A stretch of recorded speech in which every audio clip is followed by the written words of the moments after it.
નમસ્કાર મિત્રો, D farmer ચેનલમાં તમારું સ્વાગત છે। દેશ, દુનિયા અને ગુજરાતના તાજા, મોટા અને સૌથી મહત્વપૂર્ણ સમાચાર જાણીએ તે પહેલા ચેનલમાં નવા હોય તો ચેનલને જરૂરથી સબસ્ક્રાઇબ કરી અને વિડીયોને લાઇક કરી દેજો। મેડિકલ કોલેજોમાં એડમિશન વધારવાની યોજના પાછી ખેંચવાની ડોક્ટરોની માંગ। અમિત શાહના નિવેદન પર ફારૂક અબ્દુલ્લાનો પલટવાર, 370 હટાવ્યા બાદ શું ખતમ થઈ જશે આતંકવાદ? આગામી ઈદ એ મિલાદના જુલુસને લઈને મહત્વપૂર્ણ નિર્ણય, ડીજે સાથે દારૂખાનું ફોડવા પર મૂક્યો પ્રતિબંધ। અમિત શાહ બાદ હવે અખિલેશ યાદવ સાથે શંકરસિંહ વાઘેલાની મુલાકાત, સપા ગુજરાતમાં આવશે। અમેરિકામાં રાહુલ ગાંધીએ કહ્યું, ભારતમાં ભાજપ કે પીએમ મોદીથી કોઈ ડરતું નથી। સુરતમાં ગણેશ પંડાલ પર પથ્થરમારાની ઘટનામાં 25થી વધુ લોકોની અટકાયત, ઘટનામાં સગીરાઓ પણ સામેલ। પીઓકેના લોકોને ભારતમાં આવવા અને જોડાઈ જવા રાજનાથસિંહનું આહવાન। ગણેશ પૂજામાં થયેલા પથ્થરમારા બાદ ગુજરાતમાં પણ યોગીના પડઘા પડ્યા। શિવસેનાના નેતા સંજય રાવતની ટિપ્પણી, ભાજપ ધારે તો લાલબાગના રાજાને પણ ગુજરાતમાં લઈ જઈ શકે છે। સુરતની ઘટના બાદ હર્ષ સંઘવીની અસામાજિક તત્વોને ચેતવણી, જે કાયદામાં રહેશે તે ફાયદામાં રહેશે। રાજનાથસિંહનો ઉમર અબ્દુલ્લા પર પ્રહાર, કહ્યું, અફજલ ગુરુને ફાંસી નહીં તો શું માળા પહેરાવી જોઈતી હતી? યુપીમાં ભાજપ 5 લાખ નવા સભ્યો બનાવવાનું લક્ષ્ય ધરાવે છે, ફરી મુસ્લિમો પર ધ્યાન કેન્દ્રિત કર્યું। સુરતમાં પથ્થરમારાની ઘટનાને લઈને કેન્દ્રીય મંત્રી ગિરિરાજ સિંહનું નિવેદન, કોંગ્રેસ ભારતને બાંગ્લાદેશ બનાવવા માંગે છે।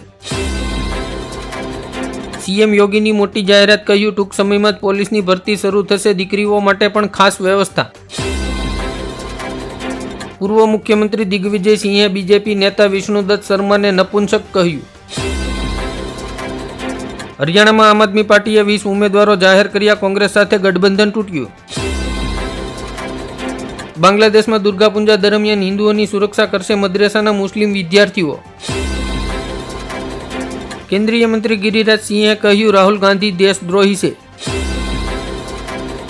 પશુઓમાં ઇનવિટ્રો ફર્ટિલાઇઝેશન ટેકનિકલને પ્રોત્સાહન આપવા IVFથી ગર્ભધારણ કરતા પશુઓ માટે 5000ની સહાય આપવામાં આવશે।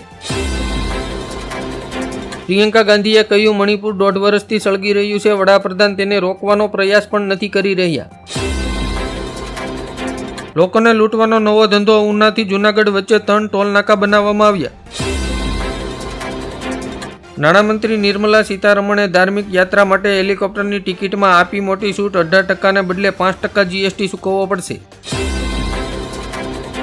નીતિન ગડકરીએ કહ્યું, આગામી 2 વર્ષમાં પેટ્રોલ અને ડીઝલ કાર બંધ થશે।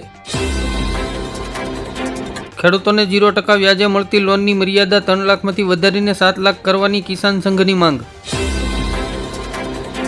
જામ્બિયા અને મલાવિયામાં દુષ્કાળની સ્થિતિ, ભારતે 1000 મેટ્રિકથી વધારે ચોખા અને મકાઈની કરી સહાય। બંધકોની મુક્તિ માટે ઇઝરાયેલે લીધો ટેકનોલોજીનો સહારો, ગાઝામાં દરેક મોબાઈલ અને લેપટોપના સિગ્નલો કર્યા ટ્રેક। ઉપરાષ્ટ્રપતિ જગદીપ ધનખેરેએ કહ્યું, પીએમ દેશને એવા માર્ગે દોરી રહ્યું છે જેને આખી દુનિયા ઓળખે છે। વિધાનસભા ચૂંટણી જીતવા ભાજપે બનાવી રણનીતિ, મહારાષ્ટ્રમાં નીતિન ગડકરીને સોંપાઈ મોટી જવાબદારી। રવિન્દ્રનાથ ટાગોરે લખેલા બાંગ્લાદેશનું રાષ્ટ્રગીત બદલશે જમાત એ ઇસ્લામ, પાર્ટીએ કરી માંગ। ક્રેડિટ કાર્ડ દ્વારા 2000 રૂપિયા સુધીના પેમેન્ટ પર 18% GST ચૂકવવો પડશે। પંજાબ સરકારે પેટ્રોલ ડીઝલ બાદ બસના ભાડામાં કર્યો વધારો। કંગાળ પાકિસ્તાનની કિસ્મત ચમકી, દરિયાઈ સરહદમાંથી મળ્યો ખનિજ તેલ અને કુદરતી ગેસનો ભંડાર। યોગી આદિત્યનાથ અને અમિત શાહ વચ્ચેના ઝઘડાને કારણે બીજેપીને યુપીમાં નુકસાન। અમર અબ્દુલ્લાના હિજબા જેહાદ મુસ્લિમ નિવેદન પર ભાજપનો પલટવાર, કાશ્મીરમાં પણ હવે બુલડોઝર ચાલશે। કોલકાતાની ઘટનાથી નારાજ ટીએમસી સાંસદે રાજ્યસભામાંથી આપ્યું રાજીનામું, મમતા બેનર્જીને લાગ્યો મોટો ઝટકો। મહારાષ્ટ્રમાં નીતેશ રાણાની 15 દિવસમાં ધરપકડ નહીં થાય તો ટ્રાફિક જામ કરવાની મુસ્લિમ સમાજની ચેતવણી। હરિયાણા વિધાનસભા ચૂંટણીમાં ઇન્ડિયા ગઠબંધનમાં બંગાળના એંધાણ। ગુજરાતની દીકરી ફરી ફસાઈ, સુનિતા વિલિયમ્સને લીધા વગર જ પરત ફર્યું સ્ટારલાઇનર। ભારતીયોને વિઝા આપવા મુદ્દે કેનેડાને ભારતે આપ્યો કડક સંદેશ. પ્રયાગરાજમાં નકલી ચલણી નોટો છાપતી મદ્રેસા પર ચાલશે બુલડોઝર.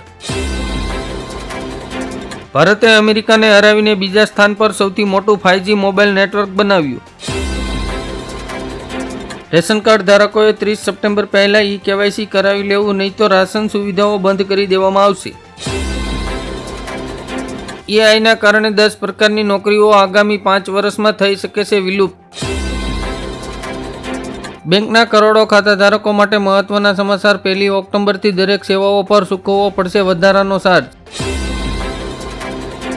સિંગતેલ અને કપાસિયા તેલમાં ડબ્બે ₹70 સુધીનો વધારો.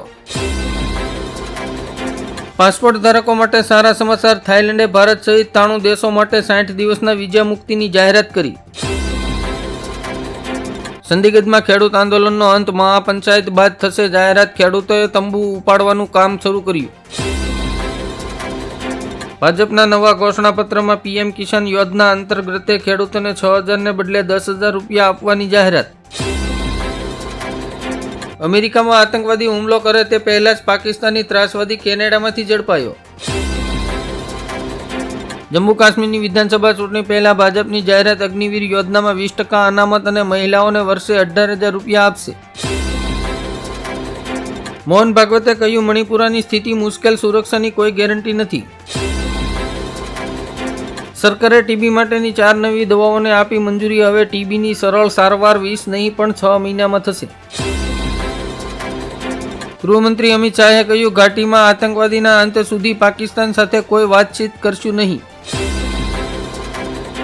યુક્રેનના લાંબા અંતરના હથિયારોની માંગને અમેરિકાએ ફગાવી. ત્રીજા વિશ્વ યુદ્ધની સંભાવના ટળી. પશ્ચિમ બંગાળમાં બળાત્કારીને ફાંસી આપવાનું બિલ રાજ્યપાલે અટકાવ્યું. મમતા સરકારને આપ્યો ઝટકો. હિમાચલ બાદ હવે કર્ણાટક અને પંજાબ સરકારની તિજોરી ખાલી.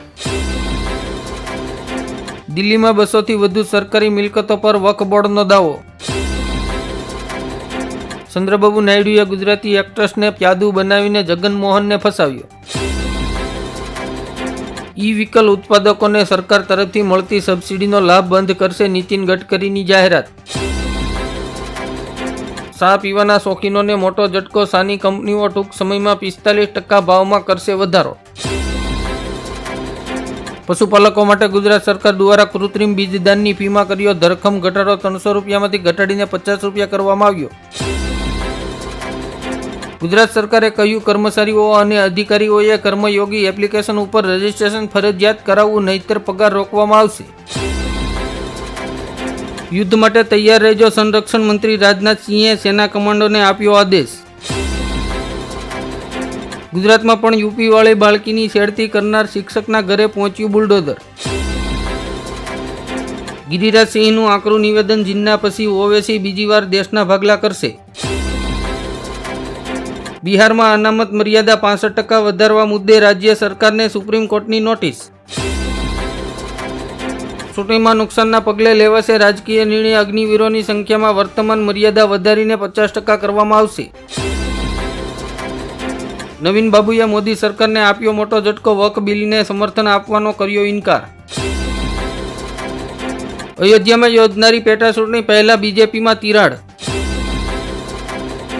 ગુજરાતમાં ગુટખા, તમાકુ અને પાન મસાલાના વેચાણ, સંગ્રહ અને વિતરણ પરનો પ્રતિબંધ 1 વર્ષ સુધી લંબાવાયો. મોહમ્મદ યુનિસનું મોટું નિવેદન. બાંગ્લાદેશને કોઈપણ કિંમતે અફઘાનિસ્તાન નહીં બનવા દઈએ. ઇલેક્ટ્રિક કાર માલિકોને મોટો ઝટકો. પબ્લિક ચાર્જિંગ સ્ટેશન પર EV ચાર્જ કરવા પર GSTમાં કોઈ છૂટ નહીં મળે. કેનેડા સહિત અનેક દેશોએ સ્ટડી વિઝાના નિયમોમાં કર્યો ફેરફાર. કેનેડા 28,000 વિદેશી પ્રવાસીઓને પરત મોકલશે. મોંઘવારીનો વધુ એક માર. રાજ્ય સરકારે પેટ્રોલ ડીઝલના ભાવમાં કર્યો 4 રૂપિયાનો વધારો. પાટીલે આપ્યો નવો ટાર્ગેટ. ભાજપનો ગુજરાતમાં 2 કરોડ લોકોને સભ્ય બનાવવાનું લક્ષ્ય.